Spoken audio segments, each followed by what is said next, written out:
My guest today is Altheria Caldera, who earned her PhD in Educational Studies from TCU, where we're speaking today. Yes, in 2016. So we're here to talk about critical race theory. So Altheria, what is critical race theory and how is it misused by politicians these days? Critical race theory is a theory that is designed to help scholars who conduct research. And I say that specifically because it is often misconstrued to be a teaching practice or a strategy or a concept that is taught in K through 12 schools, and that is far from the truth.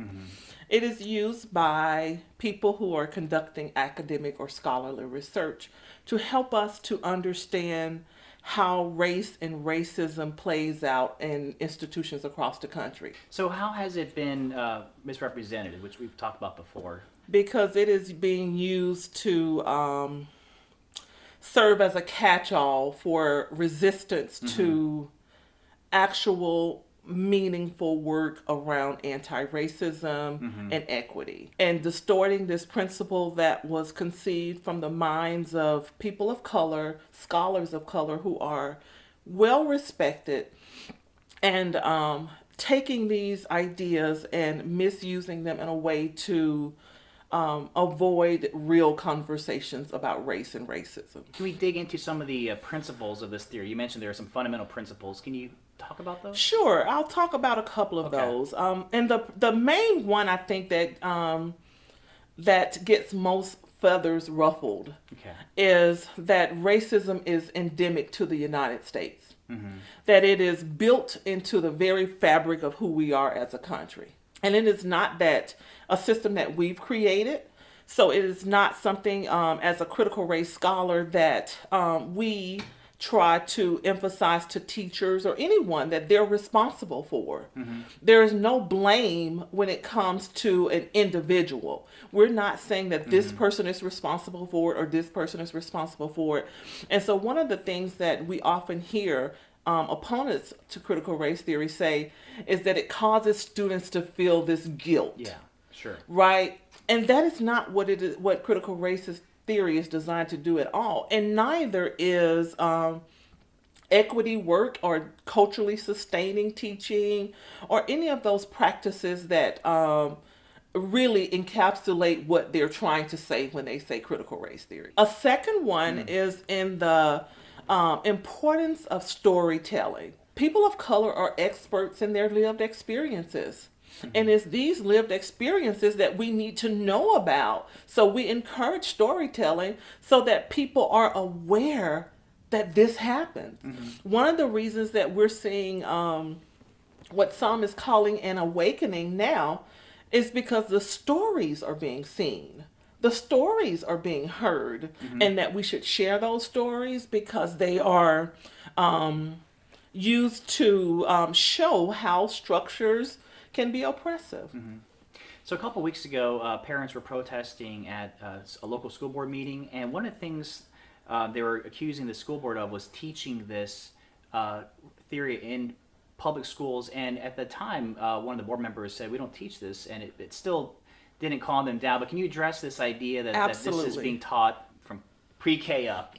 Okay, so you can take this from someone who has taught public school here in Texas and someone who has worked with teachers for the last 5 years of my career as a teacher educator, and someone who has studied Texas standards really carefully. Sure. Never once is critical race theory mentioned in Texas standards. It is not part of a teacher certification program. It is not part of teacher certification exams. Critical race theory isn't part of what we see every day in the classrooms as learning objectives. So when I watched that board meeting, because I watched it online, my question that I wanted to be able to ask those that had the signs ban critical race theory or remove critical race theories, what do you really want to remove? What are you trying to ban? Because this isn't an academic concept that is in K through 12 schools. Most people are introduced to critical race theory for the first time as part of their doctoral or their master's studies, right? This is a theory that is used by scholars who are doing academic and scholarly research. It is not being taught at schools. It is fear that these students are too critical of the state, of the country, and that they don't have enough appreciation and loyalty and patriotism, and without recognizing that patriotism is not blind loyalty. Patriotism involves healthy, robust critiques of a society that continues to oppress us. So, on an optimistic note, does critical race theory offer a way forward? We know what the problems are. How do we get out of this cycle of institutional racism? The issue isn't about how we conduct research around education and schooling. The issue really is about people's resistance to the issues that matter. Okay. And the issues that matter are racial inequity in this country. What matters is that students down in a local school district in our neighboring county a few months ago had their classmates buying and selling them as if they were slaves online. Yeah. And the only way that we can think about a way forward is, first of all, to acknowledge that these issues exist and to be willing to have these brave conversations. And what we're seeing here in Texas is legislators who don't want to have the conversations. Yeah. They don't want students and teachers to have the conversations, so they're shutting it down. And now teachers moving forward after this bill will be signed by the governor, and I'm pretty certain that it will be. It's on his desk now, barring some miracle. But I think it will cause a lot of ambiguity on the behalf of teachers about what they can and cannot teach, about race and racism, when they can and cannot integrate current events that are controversial in the classroom. And what we teach teachers, from my perspective as a teacher educator, is that all aspects of students' lives matter. Students don't come into the classroom and close the door and then they shut out those events that are affecting them in their communities locally and in the broader communities. So it would serve students well for teachers to respond to those needs. Students' emotional, their intellectual, their physical needs. If someone hears this interview and it really resonates with them in a positive way and they want to be part of the solution, broadly speaking, what can folks do?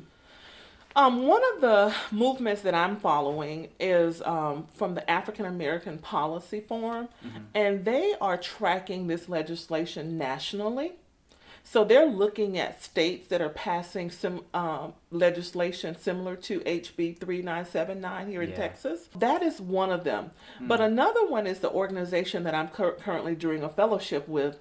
IDRA is based in San Antonio, and it's an organization that focuses on equity for students of color here in Texas.